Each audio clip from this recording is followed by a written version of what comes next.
Oi, tudo bem? Meu nome é Renata Lohmann e eu sou fotógrafa, jornalista, mestre e doutora em comunicação e informação. Essa fala que eu apresento para você se chama Do Autorretrato à Selfie, Narrativas de Si. E esse projeto é financiado pela Lei Aldir Blanc de auxílio emergencial para artistas. Nesse projeto, a gente vai discutir por que povos distintos de diversas sociedades e em diferentes eras preservavam imagens dos rostos dos seus entes queridos. Eles faziam isso para preservar a memória das pessoas que amavam? Ou talvez como uma maneira de documentar a própria vida? Talvez como uma forma de voyeurismo, de status social?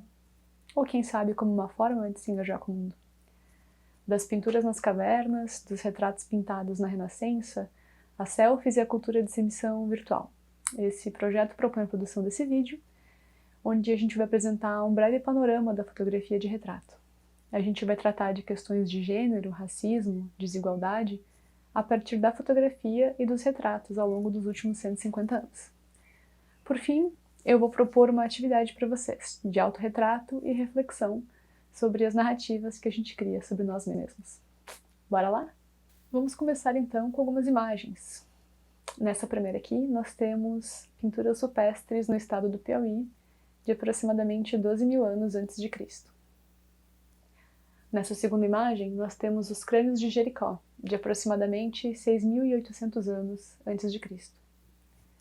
Nessa terceira imagem, nós temos a máscara mortuária de Agamenon, na Grécia, de aproximadamente 1.500 anos antes de Cristo. Agamenon foi um dos mais conhecidos heróis gregos. Não há registros que provem que ele tenha de fato existido, mas é provável que tenha sido o rei de Micenas a comandar o épico cerco dos aqueus à cidade de Troia. Nessa quarta imagem, nós temos a máscara de Tutankhamon, no Egito, de aproximadamente 1.300 anos antes de Cristo. Tutankhamon foi um faraó da 18ª dinastia na cronologia egípcia, de um período chamado Império Novo. Nessa quinta e última imagem, nós temos a máscara mortuária de Blaise Pascal, de 1667. Pascal foi um matemático, escritor, físico, inventor, filósofo e teólogo francês. O que a gente pode perceber nessa sequência de imagens é que a humanidade sempre teve essa necessidade de registrar a si mesma. A arte rupestre denomina as representações artísticas pré-históricas realizadas em paredes e outras superfícies de cavernas ou ao ar livre. Em geral, elas trazem representações de animais, plantas e pessoas, e sinais gráficos abstratos também. A sua interpretação é difícil e está cercada de controvérsia, mas acredita-se que possam ilustrar cenas de caça, rituais, cotidiano, ter um caráter mágico e expressar como uma espécie de linguagem visual conceitos, símbolos e valores dessas pessoas. Elas permanecem como testemunho dessas culturas, sobre as quais a gente ainda não desvendou tudo. Nessas pinturas rupestres no Piauí, a gente vê a necessidade de registrar ações coletivas, talvez a rotina da tribo, ou mesmo, com um certo caráter mágico, a necessidade de registrar coisas que eles desejavam que acontecessem, como uma caçada que fosse fortuita, que eles tivessem bons resultados para a tribo. Existem pinturas rupestres de mais de 30.000 anos na Europa. Então, isso pode ser um dos indicativos que existe sim uma necessidade das pessoas de registrarem a sua existência, de dizer: oi, eu estive aqui, eu vivi dessa forma, eu fazia tais coisas, e essa imagem me representa no mundo. Existe um certo caráter mágico de representação dessas imagens. E ao longo dessas imagens que eu fui mostrando para vocês, dos crânios, das máscaras mortuárias, a gente vê a figura do rosto presente sempre. A figura do rosto, como a gente tem nos nossos documentos de identificação, o rosto como a manifestação da nossa identidade. Nós vemos aqui máscaras mortuárias de figuras importantes, como Agamenon ou Tutankhamon, e o uso de materiais muito nobres, como ouro, pedras preciosas, safiros, diamantes, etc. Nas culturas ocidentais, uma máscara mortuária era uma máscara feita de cera ou gesso, que era colocada sobre o rosto de uma pessoa recém-falecida. A máscara podia ser feita para se possuir uma lembrança, um souvenir do falecido, ou usada mesmo como modelo para a criação de retratos.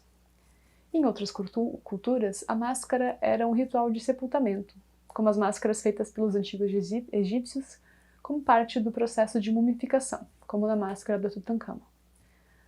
Hoje a gente vê com naturalidade todos possuírem diversos retratos de si, desde a primeira infância e de qualquer momento que a gente tem na nossa vida, momentos do dia a dia.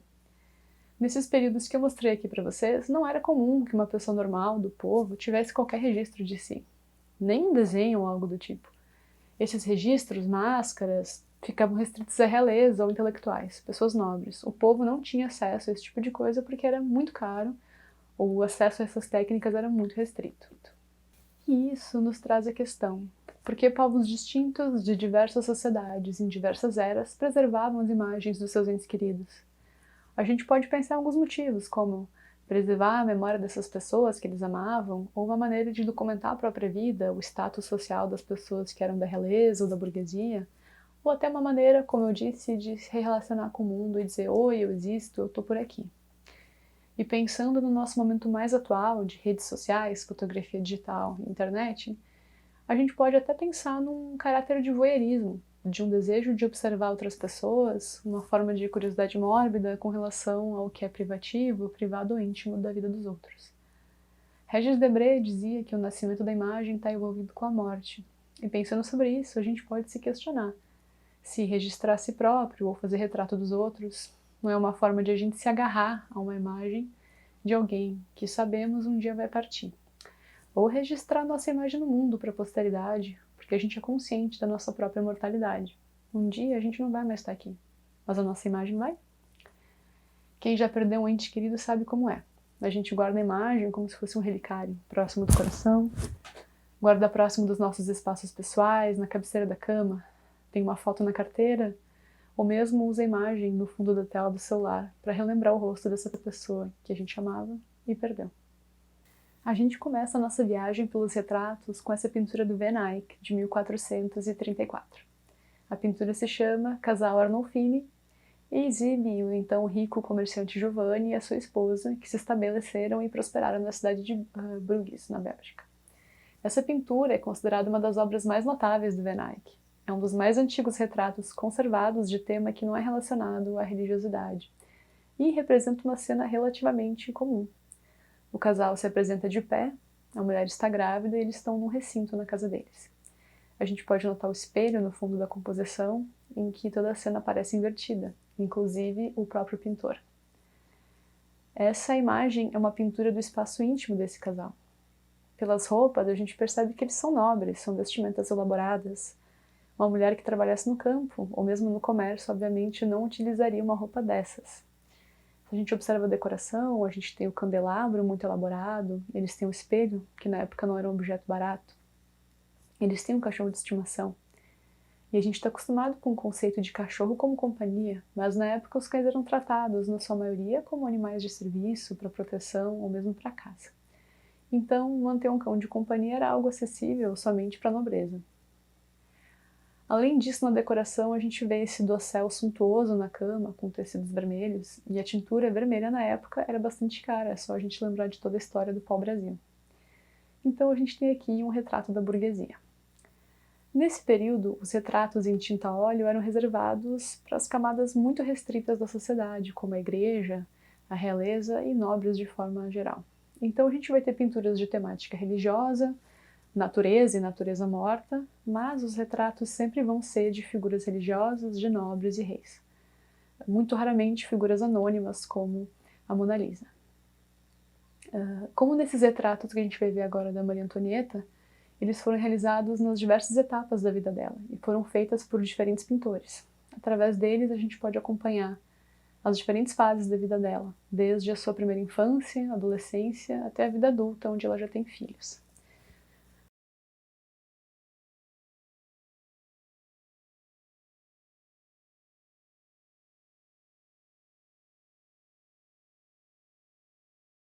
Mas por que eu estou apresentando para vocês essas pinturas, esses retratos desses nobres da realeza? Bom, pelos mesmos motivos que a gente observou também as pinturas nas cavernas e as máscaras mortuárias. Para que a gente possa entender o que motiva as pessoas a se retratarem. E também entender as bases estéticas e sociais que nos levam até o momento que a gente está hoje na fotografia. E observando essas imagens, a gente pode se perguntar: qual é a motivação de uma dessas pinturas da realeza? Bom, essa pintura é projetada para dar dignidade ao retratado, para convencer as pessoas de que o monarca é digno da sua posição como mandatário do povo. E lembrem-se que aqui não havia separação entre Estado e Igreja, então o rei era considerado de fato o representante enviado de Deus na Terra. Nesse caso, esses retratos têm um intuito um pouco diferente do que somente proteger a memória dessa pessoa. É uma vontade do retratado de ser lembrado pela posteridade de uma maneira particular, de ser lembrado como uma pessoa imponente, poderosa, valente, bela. Nós também é uma forma de enganar a morte, de esculpir essa imagem para a posteridade. Esses monarcas certamente não seriam lembrados com tanta potência se a gente não tivesse esses retratos para observar. É importante também lembrar que esses retratos são encomendados, ou seja, existe uma negociação do ponto de vista do artista, que faz a pintura, e do retratado, que escolhe o artista. Então lembrem que o retrato é uma construção e não precisa necessariamente representar a realidade. E, muitas vezes, o artista e o retratado podem ter objetivos diferentes com uma mesma imagem. E nesse sentido eu trago para vocês essa fotografia feita do cientista Albert Einstein em 1951, pelo fotógrafo Arthur Sass. Essa é a fotografia mais conhecida do Einstein e representa a imagem que a maioria de nós tem na nossa cabeça, de um cientista maluquinho que coloca a língua para fora. De fato, Einstein não era maluco nem nada, ele era um homem bastante sério. E essa imagem foi feita na saída de um evento social. O Einstein colocou a língua para fora porque ele estava cansado de ser assediado pelos fotógrafos, e ele botou a língua para fora na expectativa de que essa fotografia fosse inutilizada, que o fotógrafo não pudesse usar ela no jornal justamente porque o Einstein estava com a língua para fora. Ele era visto como um homem muito sério, mas com essa imagem ele passou a ser visto de outra forma, porque a imagem foi publicada e fez muito sucesso. Einstein, inclusive, acabou comprando várias cópias dessa imagem com a qual ele presenteava amigos e conhecidos, mas o fato é que a imagem mental que a gente tem do Einstein muitas vezes é baseada nessa fotografia. E ela não necessariamente representa como Einstein se via ou como era de fato a sua personalidade. Nesse breve histórico que a gente fez, desde as pinturas nas cavernas, às pinturas na Renascença e também nos primórdios da fotografia, o que a gente tem retratado sempre são pessoas quase que exclusivamente brancas. As pessoas diferentes do padrão europeu eram tratadas, pelo menos na fotografia, como exóticas, imagens a serem possuídas e colecionadas em um pequeno cartão. E nesse momento é importante falar sobre o que a gente chama de ideologia invisível da técnica. Até meados dos anos 50 ainda se utilizava filme fotográfico, as fotografias eram analógicas. Então, nesse período, para fazer o balanceamento de cor, para fazer a revelação dos filmes fotográficos e as impressões, a gente tinha um cartão de referência. O cartão era uma fotografia colorida impressa, que era usada então como padrão de cor para as imagens produzidas, como as cores de fato deveriam parecer. E não só os laboratórios de foto possuíam esses cartões de balanceamento de cor, mas também os estúdios de televisão. E esses cartões foram batizados de cartões Shirley. Shirley era o nome de uma das modelos que posou para um desses cartões da empresa fotográfica Kodak. E ela acabou servindo para batizar nas décadas seguintes todos os cartões de calibração de cor das diferentes empresas e com diferentes modelos. Nessa imagem que a gente vai ver agora, a gente pode ver dois cartões Shirley, diferentes mulheres. No que a gente pode perceber aqui é que esteticamente elas são muito parecidas, essas modelos. E todas as Shirleys eram assim. Não havia representatividade de outras etnias, outros tons de pele, outras cores de olhos e cabelo. Ou seja, os filmes eram calibrados para pessoas brancas, de olhos claros e cabelos claros, como as Shirleys. Pessoas de tons de pele diferente, com olhos de cor diferente e outros tipos de cabelo não eram bem representadas por esses filmes fotográficos, porque eles eram feitos e calibrados para fotografar homens e mulheres com aspecto parecido com essas Shirleys que a gente tem nessas imagens. Então, fotografias de pessoas de pele preta ou de pessoas asiáticas, orientais, qualquer outro tom de pele que não esse branco, não eram bem representados nessas fotografias, porque os filmes não eram feitos para elas. A melhora na captura dos tons de marrons nos filmes da Kodak só aconteceu em função das demandas de mercado. Os fotógrafos reclamavam muito porque, quando faziam fotografias de formaturas nas faculdades americanas, quando se tinha uma foto coletiva com alunos negros e alunos brancos, eles tinham um contraste radical no tom de pele que os filmes não conseguiam representar. Os estudantes negros ficavam com a pele subexposta ou os alunos brancos ficavam com a pele superexposta. A gente também teve reclamações na época dos fabricantes de chocolate e de móveis de madeira porque eles não conseguiam produzir nas fotografias para catálogos os marrons com tons perceptivelmente diferentes dos seus produtos. Além disso, o melhoramento dos tons de branco também aconteceu em função do interesse de empresas de chegar no mercado japonês para competir com os filmes da marca Fuji. O tom de pele dos japoneses pediu uma variação um pouco mais sutil nas matizes mais claras. De toda forma, um dos grandes fatores a trazer essa modificação nos filmes da Kodak foram as empresas de móveis de madeira e de chocolates. Mas afinal, e a selfie? Onde fica a selfie nisso tudo? A selfie foi escolhida como a palavra do ano em 2013 do dicionário Oxford. Pelo dicionário, a definição de selfie é uma fotografia que se tomou de si mesmo, tipicamente tirada com o smartphone ou webcam e compartilhada através das mídias sociais. Selfies ocasionais são aceitáveis, mas compartilhar uma nova fotografia de si mesmo todos os dias não é necessário. Aqui a gente já percebe que a definição de selfie no dicionário é um pouquinho diferente das nossas práticas do dia a dia. Falando em termos de história da fotografia, a gente vai passar por momentos distintos. No primeiro momento, a fotografia era algo pouco acessível, muito cara, tecnicamente difícil de fazer, muito complicado. Então, era uma fotografia acessível às classes mais abastadas, não era acessível à população normal. Quem tinha condições de ter um retrato seu era a burguesia e a realeza. A fotografia era utilizada para registrar momentos muito importantes ou um retrato para a gente guardar com muito carinho. Então, a fotografia era uma forma de documentar para a história e o intuito era que ela perdurasse. Com o desenvolvimento tecnológico, a gente vê uma mudança de práticas. Com câmeras mais compactas, mais baratas e fáceis de manusear, pessoas sem conhecimento técnico de química ou de física conseguem fotografar. A gente começa a registrar com a fotografia os momentos do cotidiano, dentro das nossas próprias casas, com as nossas próprias câmeras, sem o auxílio de um fotógrafo profissional. A gente passa a registrar as rotinas da família, o primeiro banho do bebê, o almoço da família no domingo. E com o tempo, as fotografias ficam mais baratas de serem produzidas e mais fáceis também. Então, a fotografia entra dentro das nossas casas para registrar o cotidiano das nossas vidas. E, se inicialmente a fotografia era guardada para registrar nascimentos, casamentos e retratar pessoas ricas, hoje, ainda bem, a fotografia é mais democrática e acessível a todos. Isso é importante porque uma fotografia é uma poderosa ferramenta e, sendo acessível a toda a população, pode se tornar efetivamente representativa da nossa sociedade. E poder se fotografar é um ato de poder. É poder dizer de novo: oi, eu estou aqui, eu existo e eu importo. É assim que eu me vejo e é assim que eu quero me representar. Eu não faço aqui um juízo de valor sobre a selfie, ela é o retrato do nosso tempo e eu, inclusive, faço várias.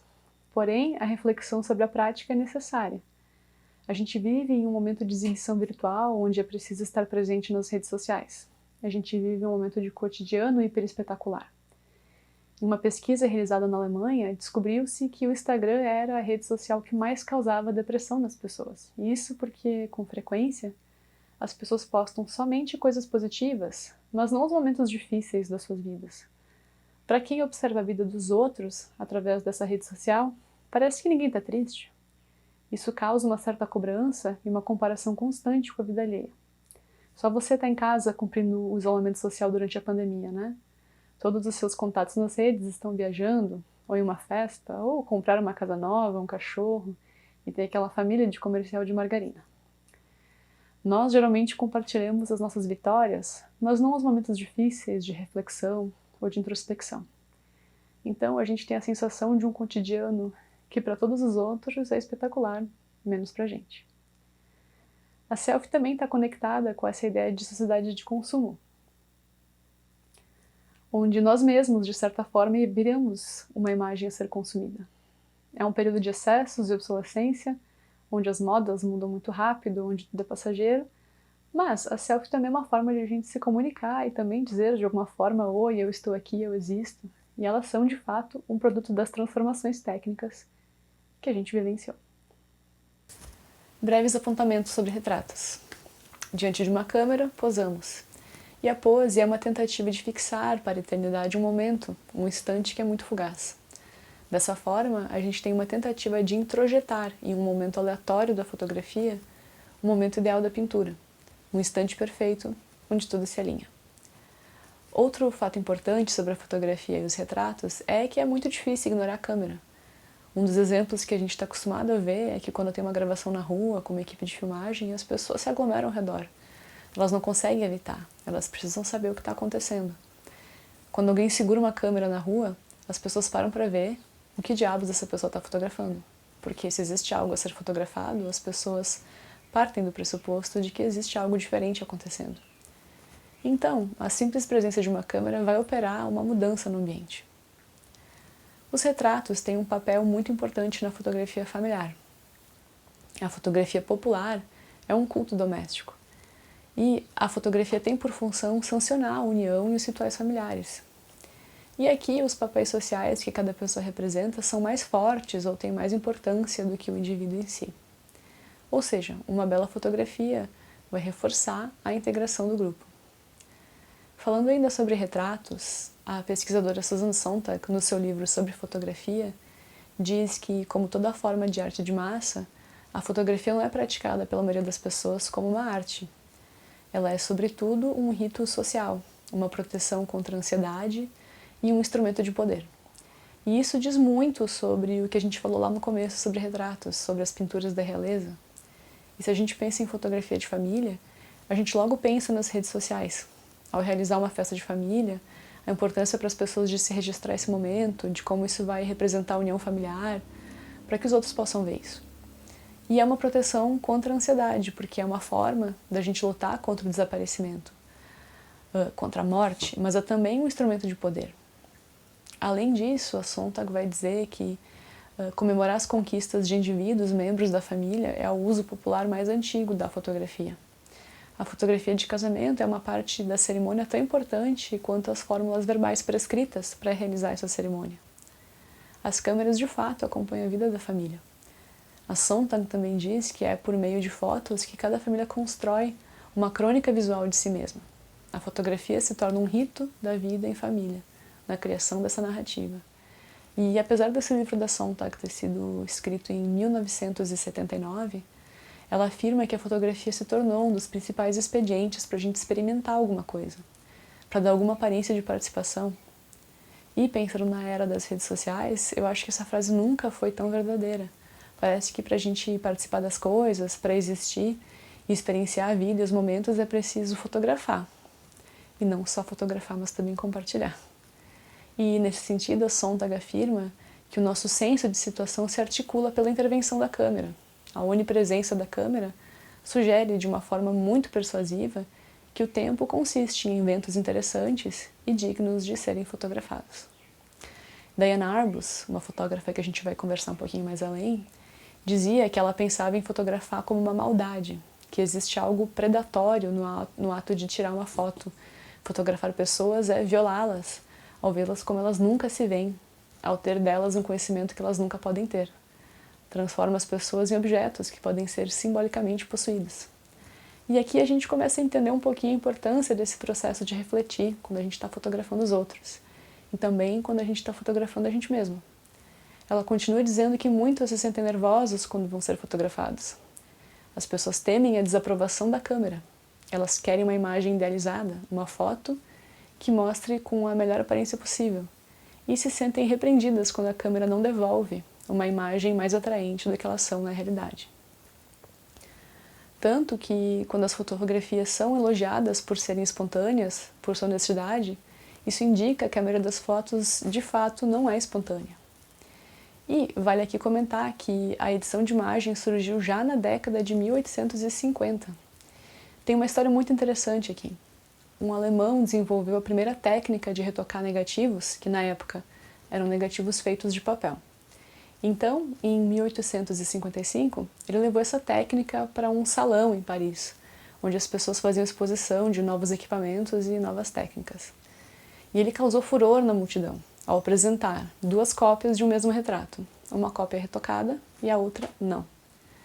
A notícia de que a fotografia podia mentir tornou ela muito mais popular, e muito mais popular o ato de se permitir ser fotografado.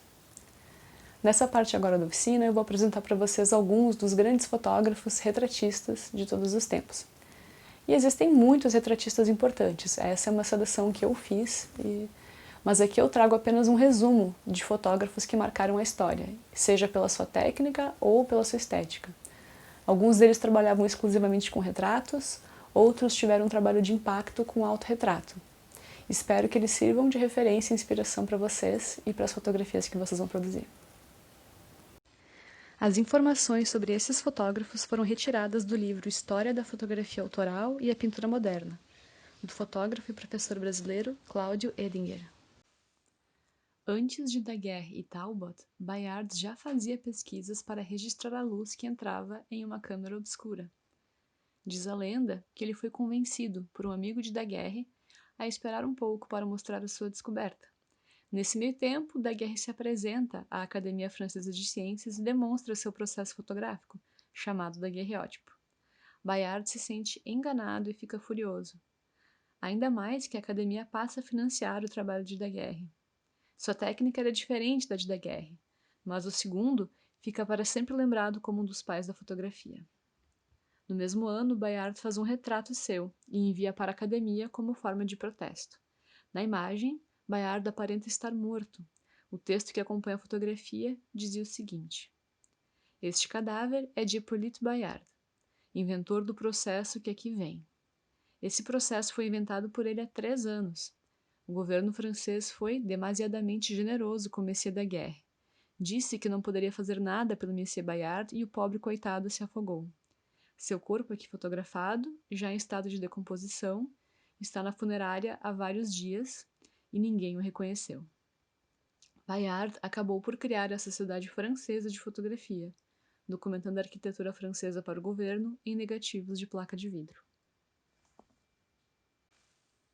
Em 1939, no mesmo ano em que Bayard envia seu retrato de protesto para a Academia Francesa de Ciências, Robert Cornelius cria o que ficou conhecido como o primeiro autorretrato fotográfico da história, pouco depois de a fotografia ter sido oficialmente inventada. Cornelius havia sido convocado para melhorar o método de Daguerre e para testar seus experimentos, fez um autorretrato. Como as fotografias levavam bastante tempo para serem feitas, a lenda diz que para fazer o retrato, Cornelius tirou a tampa da câmera, correu para a cadeira e ficou sentado, sem se mexer durante 1 minuto, correndo novamente para tampar a entrada de luz no equipamento. No entanto, o mais provável é que tenha tido a ajuda de algum assistente, de forma que não aparecesse tremido na fotografia. Julia Margaret Cameron foi uma fotógrafa britânica que começou sua carreira tardiamente, quando ganhou a primeira câmera fotográfica de sua filha, aos 48 anos. Sua carreira durou apenas 12 anos, mas influenciou toda a fotografia moderna. Em relação à sua técnica, ficou conhecida pelo foco suave de seus retratos em close, característica que só foi devidamente apreciada depois de seu tempo. Realizou, ao todo, 900 fotografias ao longo de sua carreira. Eu sonhava em capturar toda a beleza que via, e a câmera me ajudava nisso, disse Cameron. Comecei sem saber nada sobre esta arte, onde colocar a câmera, como focar. A primeira imagem que fiz, entusiasmada, enfiei o dedo no negativo de vidro, arruinando a foto completa. Cameron conta que transformou o armazém de carvão de sua casa em um laboratório, onde revelava suas fotos. No galinheiro de vidro, ela montou um estúdio fotográfico. Nascido em Paris em 1819, Diderot começou fotografando com daguerreótipo, mas fez fama e fortuna ao reinventar a linguagem fotográfica, criando os cartes de visite, ou em português, cartões de visita, que se tornaram extremamente populares na época. Seu método tinha uma vantagem sobre o daguerreótipo. Enquanto o daguerreótipo fazia apenas uma fotografia de cada vez em uma chapa de cobre, a carte de visite era composta de 8 fotografias ao mesmo tempo, feitas em papel, o que para a época poderia ser considerado uma produção em massa. Em função disso, o daguerreótipo custava 10 vezes mais caro, o que tornava ele acessível somente aos mais abastados. Cartas de visite passaram a ser copiados por muitos fotógrafos, o que fez Diderot perder a exclusividade do produto. Ele acabou morrendo na pobreza e enterrado em um lugar para indigentes em Paris.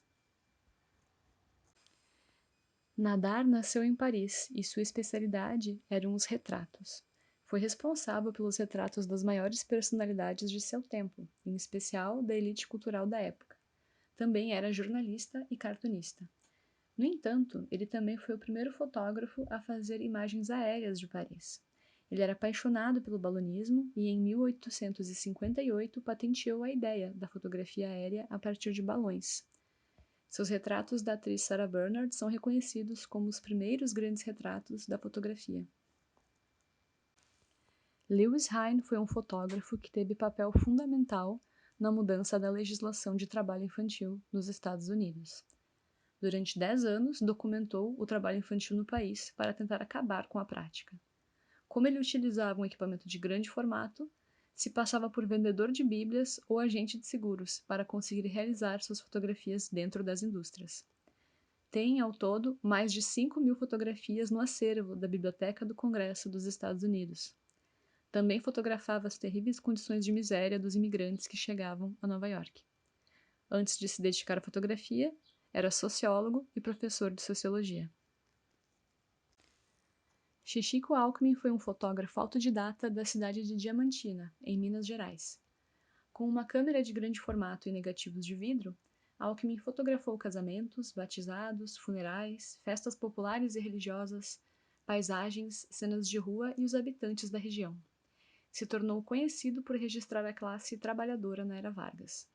Abriu um estúdio em 1913 e, diferentemente do que se fazia na época, não fotografou somente a elite, mas todas as classes sociais da cidade.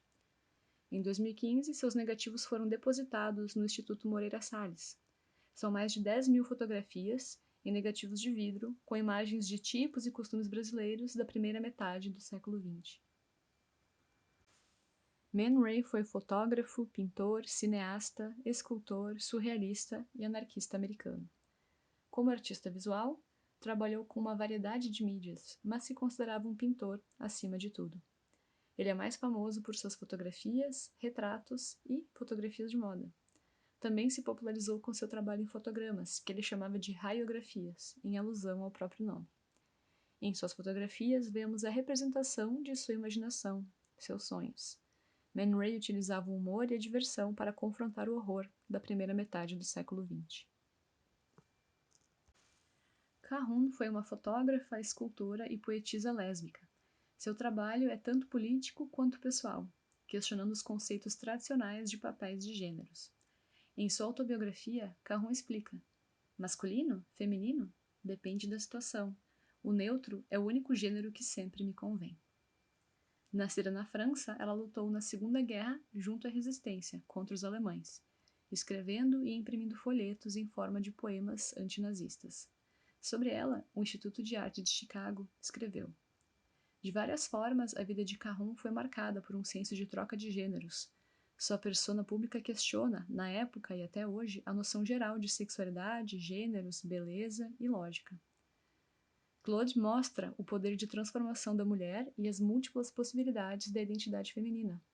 Ela adotou esse nome por ser ambíguo, e seus autorretratos andrógenos e sua obra e vida influenciaram artistas como Cindy Sherman e Nan Goldin, de quem vamos tratar mais tarde.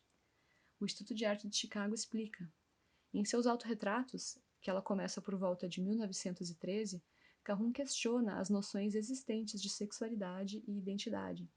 Em suas fotos, utilizando máscaras e maquiagem, ela aparece como homem, como mulher, como herói, como boneca.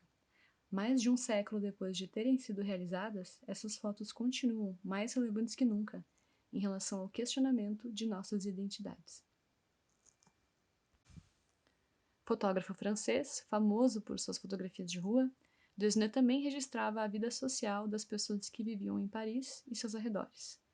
Era conhecido por suas imagens lúdicas, irônicas, divertidas, apresentando a mistura de classes e excêntricos nas ruas e cafés de Paris. Desneux também trabalhou com fotografias para publicações em revistas, como para Life. Sua fotografia mais famosa, O Beijo do Hotel de Ville, foi cercada de polêmica. Por muitos anos se acreditou que esta imagem fosse um momento espontâneo, registrado nas ruas de Paris. Na verdade, os dois retratados eram atores. Desneux os viu se beijando e pediu que repetissem o ato.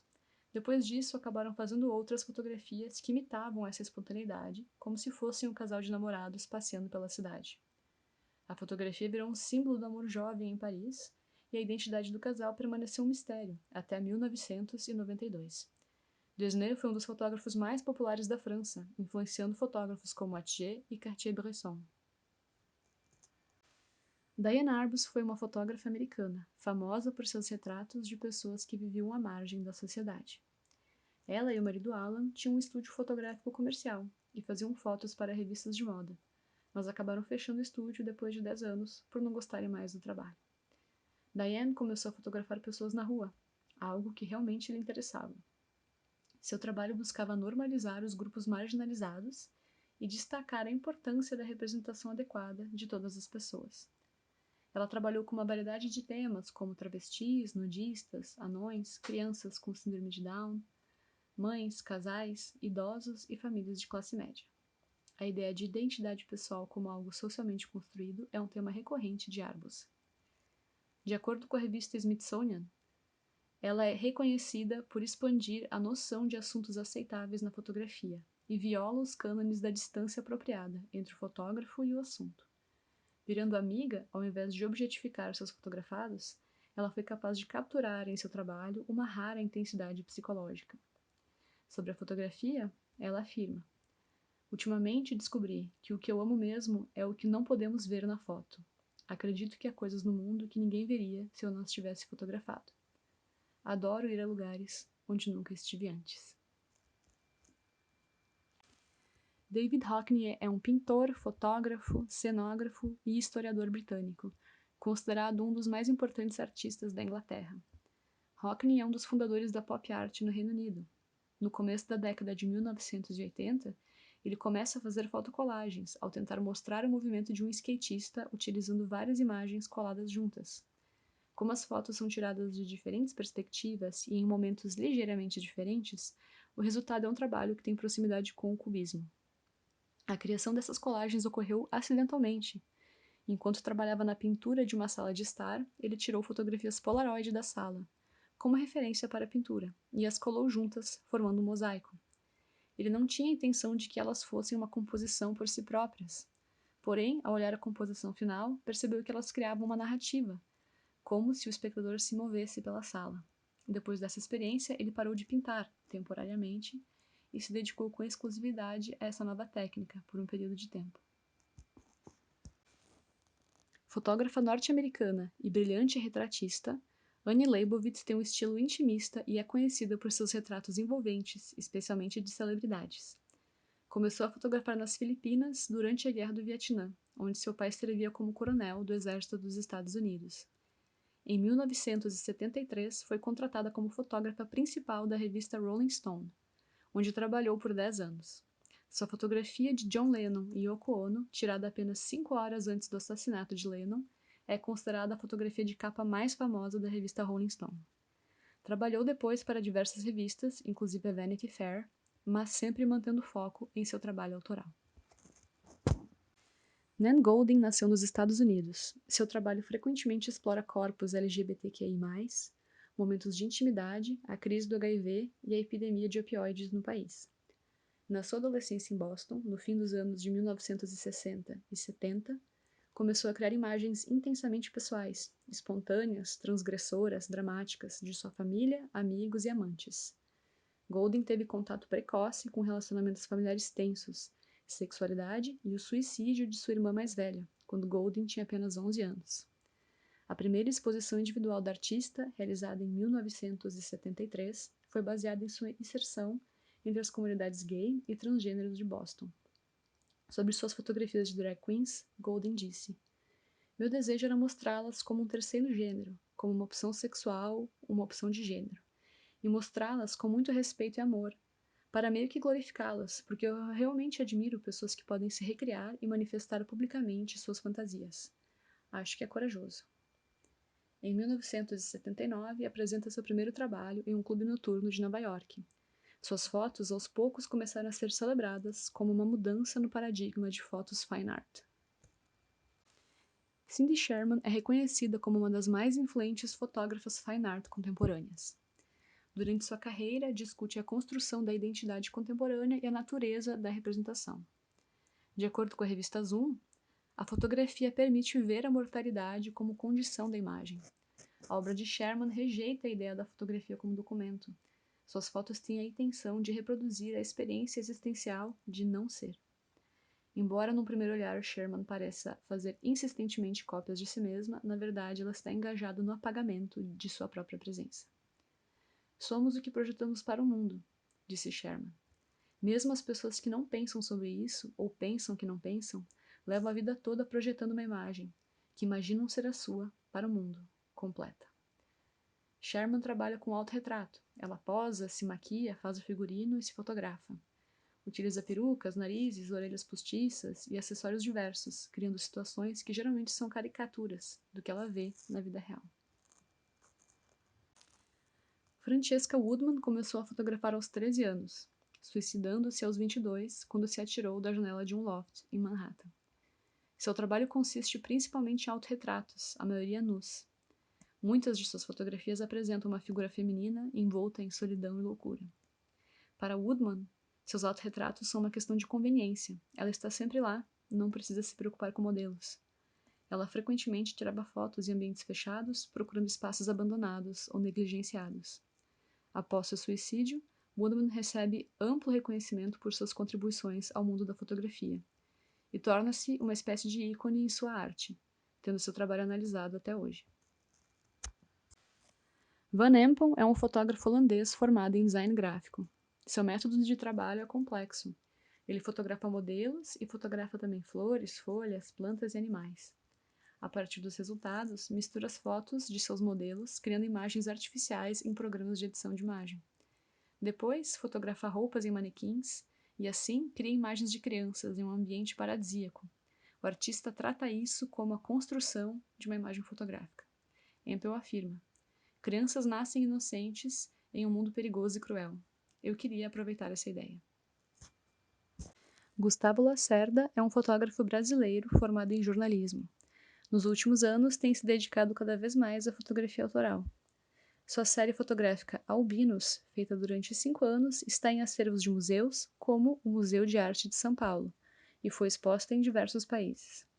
Gustavo diz: por causa da fotofobia e dos cuidados com a pele, os albinos tendem a se preservar e a se esconder. Quero fotografar quem não é fotografado.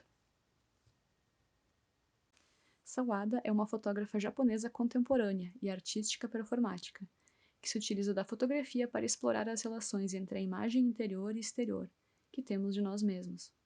Com inspiração no trabalho de Cindy Sherman, sua obra investiga a identidade humana e os papéis de gênero e estereótipos na cultura japonesa. Nas suas séries de fotos temáticas, Sawada usa técnicas de arte performática por meio de autorretratos, com maquiagens e fantasias, altera dramaticamente sua identidade, de forma a representar centenas de identidades diferentes. Depois de a gente refletir sobre essa breve história do retrato e de como a tecnologia mudou o ato de retratar-se e de retratar os outros, eu tenho uma proposta de atividade. E aqui, cada um faz no seu tempo, mas eu acho importante a gente juntar essa reflexão com o ato de se retratar. Nós vimos aqui questões de acesso financeiro e social à fotografia e como isso mudou.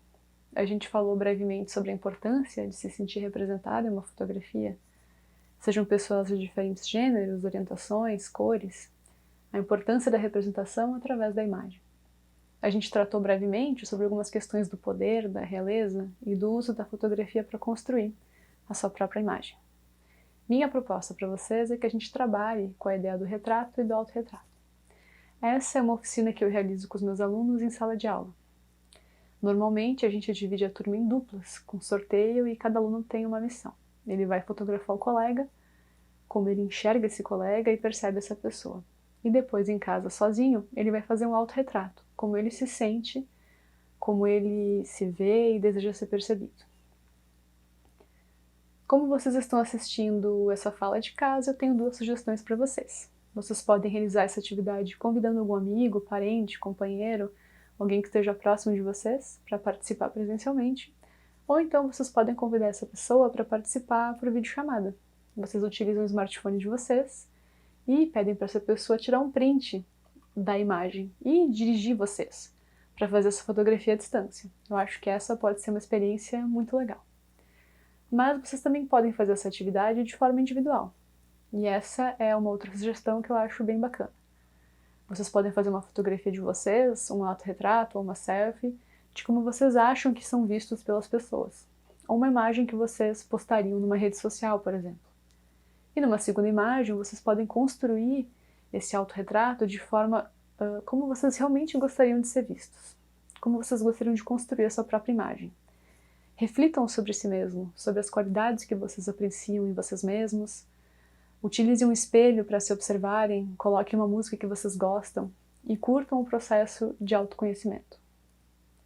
Quando alguém retrata outra pessoa, ele faz da sua própria maneira, a partir do seu olhar, da sua subjetividade e da sua própria experiência.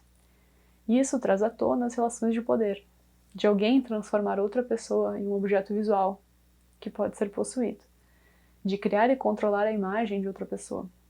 Por isso, eu acho que o exercício do autorretrato é tão interessante. Quando a gente discute aqui questões de representatividade, é muito importante que tomemos para nós mesmos, nas nossas mãos, a potência de criar nossas próprias fotografias, de criar e controlar nossas próprias narrativas. No autorretrato, a nossa imagem não será criada por um olhar externo. Somos nós, a partir das nossas referências e subjetividade, que mostramos como a gente deseja ser visto. E eu acho que isso é super empoderador. Esse ato de retratar é um processo de reflexão sobre si mesmo, mas também um ato de tomar nas próprias mãos as rédeas da fotografia a ser produzida. Através desses autorretratos, a gente pode questionar estereótipos de gênero, preconceitos, a gente pode se posicionar politicamente. A fotografia é uma ferramenta muito poderosa. Esse processo do autorretrato pode ser muito interessante para a gente refletir, descobrir o que a gente gosta na gente mesmo, pensar sobre a nossa vida. Então essa é a minha sugestão para vocês. Vocês podem realizar essa atividade com qualquer equipamento que vocês tiverem. Eu fotografo com frequência os meus autorretratos com o meu próprio celular, porque eu acho mais prático, é mais fácil de manusear. Então vocês não precisam de um equipamento profissional para realizar essa prática. Eu estou muito curiosa para saber como é que ficaram as fotografias de vocês, e se vocês quiserem, vocês podem entrar em contato comigo através do meu e-mail, que vai ficar aqui na descrição do vídeo, e a gente pode trocar uma ideia sobre como foi essa experiência para vocês, como vocês se sentiram, se valeu a pena. Estou bem curiosa para saber como foi. Na descrição também eu vou deixar uma lista dos fotógrafos que eu mencionei antes, em quem vocês podem se inspirar para fazer seus retratos, autorretratos, para vocês se inspirarem de forma geral. É isso aí. Boas fotos!